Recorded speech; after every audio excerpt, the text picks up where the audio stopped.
Saaraha ka dhashay qaraxii Beirut ayaa aad u sare kacay iyo warar hordhac ah oo ka soo baxaya sababihii dhaliyay qaraxii Beirut. Dhanka kale, dowladda Soomaaliya ayaa ka hadashay qaraxyadii ka dhacay dalka Lubnaan oo ay ku dhinteen dad badan. Waxaa soo koobaya wariyahina Maxamed Abuukar Dabash. waxay soo taraya khasaaraha lixaad kale ee ka dhashay qaraxyadii waaweynaa ee gelinkii dambe ee shalay ruuxay magaalada Beirut ee caasimadda waddankaasi Lubnaan.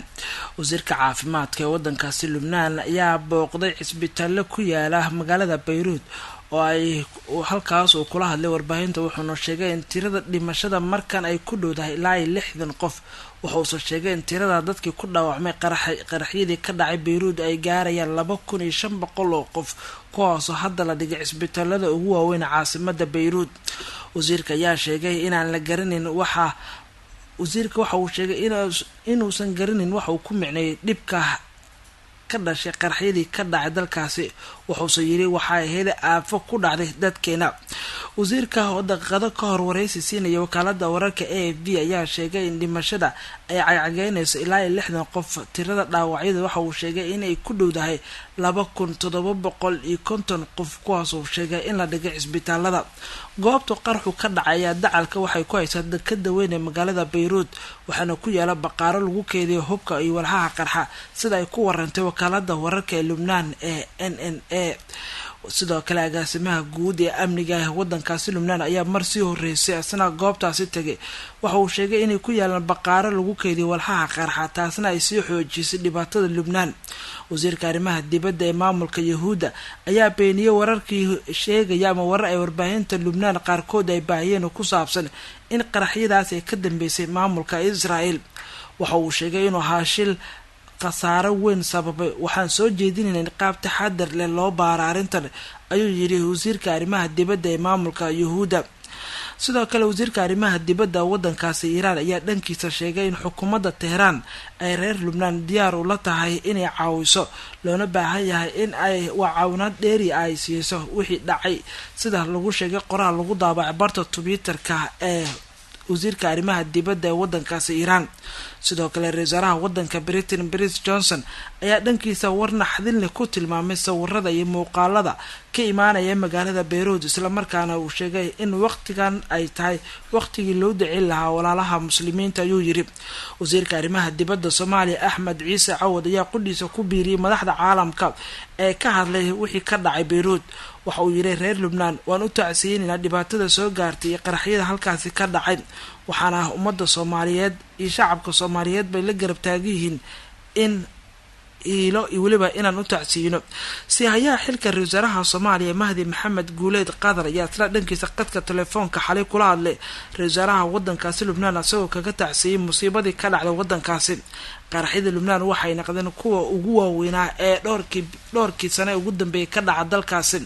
waxayse qaraxyada ku soo aadeen xilli xaalado siyaasadeed iyo mid cakiran bay ka jireen waddanka. dowladdu waxay sheegtay in khasaaraha ilaa hadda la hayo ee 60 qof ee dhimashada ah iyo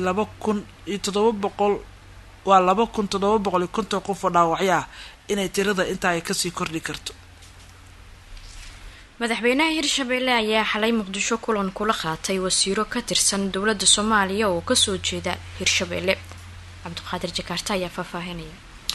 madaxweynaha dowlad goboleedka Hirshabelle Maxamed Cabdi Waare oo maalmihii lasoo dhaafay ku sugan magaalada Muqdisho ee caasimadda Soomaaliya ayaa waxa uu la kulmay qaar ka mid ah wasiirada dowladda federaalka Soomaaliya ee ka soo jeeda deegaanada dowlad goboleedka Hirshabelle iyagoo ka wada hadlay arrimo kala duwan oo la xiriira xaaladda siyaasadeed ee dalka iyo tan Hirshabelle. madaxweynaha ayaa wasiiradaha oo la kulmay ayaa waxay kala ahaayeen wasiirka arrimaha gudaha iyo dib u heshiisiinta Soomaaliya Cabdi Maxamed Sabriye, wasiirka wasiirka amniga Maxamed Abuukar Islaam Ducaale, wasiirka wasiirka boosada isgaarsiinta Axmed Cabdi Canshuur, wasiir ku-xigeenka gaadiidka badda Cismaan Cabdi Daalo. waxayna iska xog wareysteen madaxweynaha iyo wasiiradaas xaaladda siyaasadeed, midda amni iyo tan bulsho ee Hirshabelle iyo horumarinta guud ahaan deegaanada maamulkaasi, sida lagu sheegay war saxaafadeed ka soo baxay madaxtooyada dowlad goboleedka Hirshabelle. sidoo kale kulanka madaxweyne waare waxaa ku welinayay gudoomiye ku-xigeenka koowaad ee baarlamaanka hirshabelle cabdi xuseen geedi iyo wasiirada madaxtooyada amniga iyo weliba dib heshiisiinta maamulka hirshabelle waxaana wasiirada ka socday dowladda federaalka ah ee soomaaliya ee u ballan qaadeen madaxweynaha dowlad goboleedka hirshabelle si aan wararka ku helnay in ay markaasi la shaqeyn doonaan sidoo kalena ay ka shaqeyn doonaan horumarinta dowlad goboleedka hirshabelle maamulka hirshabelle ayaa dhowaan waxaa ku soo wajahaan doorashooyin ina sida la sheegay bisha October oo ay markaasi bilaaban doonaan doorashada xildhibaanada halka warar qaarkood ay sheegayaan in dib loo dhigi doono waxaana madaxweynaha dowlad goboleedka hirshabelle maxamed cabdi waare maalmihi lasoo dhaafay oo ku sugnaa oo kulamo kala duwan la qaatay mas-uuliyiin ka tirsan dowladda federaalka soomaaliya iyo safiirka qatar ee soomaaliya iyagoo markaasi ka wada hadlay arrimo fara badan oo ku saabsan dhanka hirshabelle iyo dhismaha wadada xiriirisa magaalada muqdisho caasimada soomaaliya iyo magaalada jowhar ee xarunta maamulka hirshabelle dowladda Kenya ayaa soo bandhigtay nooca diyaaradeed ee ku burburtay degmada Dobley ee gobolka Jubbada Hoose Kenya ayaa waxay ka hadashay diyaaradii xalay ku burburtay garoonka diyaaradaha Dobley ee gobolka Jubbada Hoose iyadoo burburkeeda loo maleynayo inuu ka dhashay cilad ku timid bayaan ka soo baxay taliska militariga Kenya ayaa markii hore lagu xaqiijiyay in diyaaradda oo nooceedu uu yahay Harbin Y-12 ay yihiin ciidanka cirka Kenya bayaanka ayaa lagu sheegay in diyaaradda ay shil ku gashay garoonka Dobley xilli ay u duuleysay oo ay dib ugu laabanaysay magaalada Nairobi ee xarunta Kenya sidoo kale waxay Kenya xaqiijisay in dhammaanba 10 askar ee diyaaradda la socday oo ka tirsanaa ciidanka cirka ay ka badbaadeen shilkaasi isla markaana ay xaaladoodu tahay mid degan bayaan ka soo baxay ayaa markaa lagu xusay in dhaawacyo yaryar uu ka soo gaaray shilkan iminkana xaaladooda lagu dabiibayo isbitaalka ciidanka difaaca ee magaalada Nairobi taliska militariga Kenya ayaa bayaanka ku muujiyay in Dobley loo diray koox khubaro ah si baaritaan oo ay ugu sameeyaan waxa dhabta ah ee dhaliyay ama keenay burburka diyaaraddaasi waa diyaaradii saddexaad oo sanadkan gudihiisa ku burburto Soomaaliya kadib labadii diyaaradood ee markaas yaabooyinka kala duwan oo la markaa burburay degmooyinka Bardaale ee iyo Beledweyne bilihii May iyo Luulyo xildhibaano ka mid ah baarlamaanka Soomaaliya ayaa ka digay qorshaha muddo kororsiga ay meel mariyeen baarlamaanka dalka waxaa faahfaahinaya mar kale Dabaashi waxaa soo baxaya digniino ku saabsan in xildhibaano ka mid ah baarlamaanka Soomaaliya dhowrkii saacadood ugu dambeeyay qaarkood ay wadeen ololo ku saabsan muddo kororsi iyo waliba waqti dheeraad ah la siiyo baarlamaanka Soomaaliya toddobaadkan 2 cisho ka hor habeen madaxtooyada Soomaaliya gaar ahaan maqaaxi ku taala madaxtooyada waxaa ku kulmay in ku dhow ilaa 58 xildhibaan kuwaas oo sheegay inay u istaageen badbaadinta baarlamaanka waxaase lagu eedeynaya xildhibaanadaas inay ugu gulxaarayeen qorshe ku saabsan muddo kororsi iyo in guddoonka baarlamaanka uu buruska ku dhufto muddo 1 sano ama wax lamid ah oo ay xafiisyada ay sii joogaan isla xildhibaano ka tirsan golaha shacabka oo saaxiibadooda ayaa sheegay in qorshahaas ay wadaan xildhibaanada kale ee baarlamaanka ayagu xaggooda ay ka digayaan dhibaatana ay ka dhalan karto xildhibaan Odawaa xildhibaan Saacdiye iyo xubno kale oo ayna warbaahinta la hadlay ayaa sheegay inuu soconayo qorshahaas laakiin waxa ay sheegay in dhibaato ay ka dhalan karto mas'uuliyaddan ay qaadanayaan xubnaha xildhibaanada hadda ugu gulxaaraya muddo kororsiga baarlamaanka xildhibaano badan oo waxaa jira walwal ay ka qabaan kuraastooda darteed u leh waxaan sugaynaa doorasho qof iyo coda annaga 4 sano nala soo doortay 4 sano nala soo doortay waxay ku eg tahay October waxaa la rabaa waddanku inuu doorasho aado madaxweyne farmaajo 4 sano la soo doortay waxay ku eg tahay 8 Febraayo madaxweynaha waxaa laga rabaa inuu doorasho aado waxaan ka waraysaan in xukuumaddii la riday oo xukuumad kumeel gaara la dhisay horta xukuumadda kumeel gaarka ah ee warqadda kumeel gaarka ah ee madaxweynuhu uu ku magacaabay ra'iisul wasaare inuu sii ahaado Mahdi Guuleed waa sharci darro inaad aragteen baaqa madasha qarankana waa u malaynayaa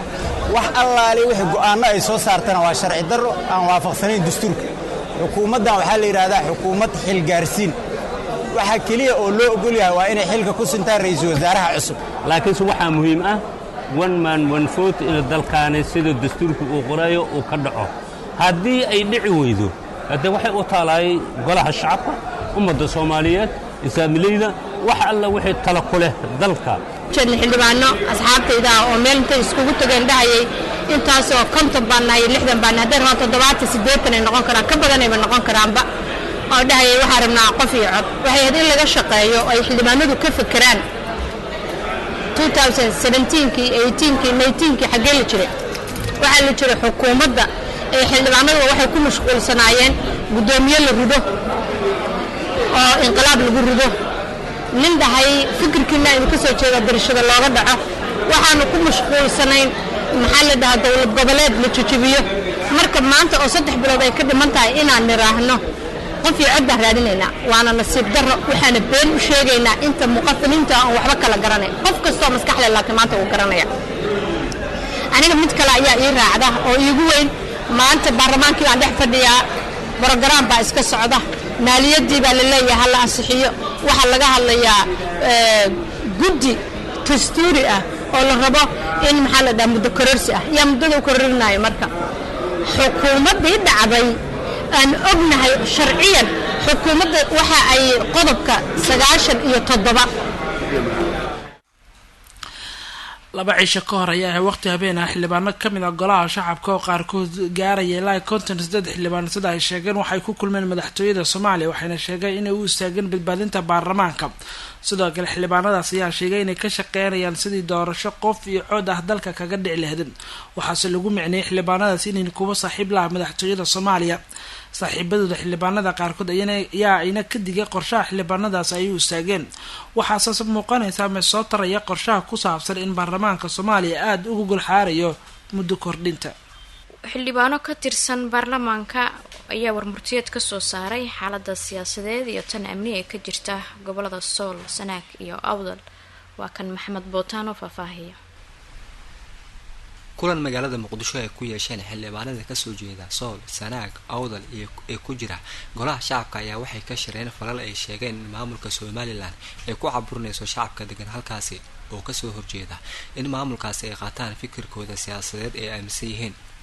xildhibaanada ayaa waxay cambaarayeen qasabka naasnuujinta Somaliland ay ku hayso shacabkaasi isla markaana ay soo dhaweynayaan shacabka ku taagan midnimada Soomaaliya iyo banaanbaxyadii ay ku muujiyeen iyagoo ka digay in la caburiyo waajibna ay tahay in loo madax baneeyo shacabka hadalkooda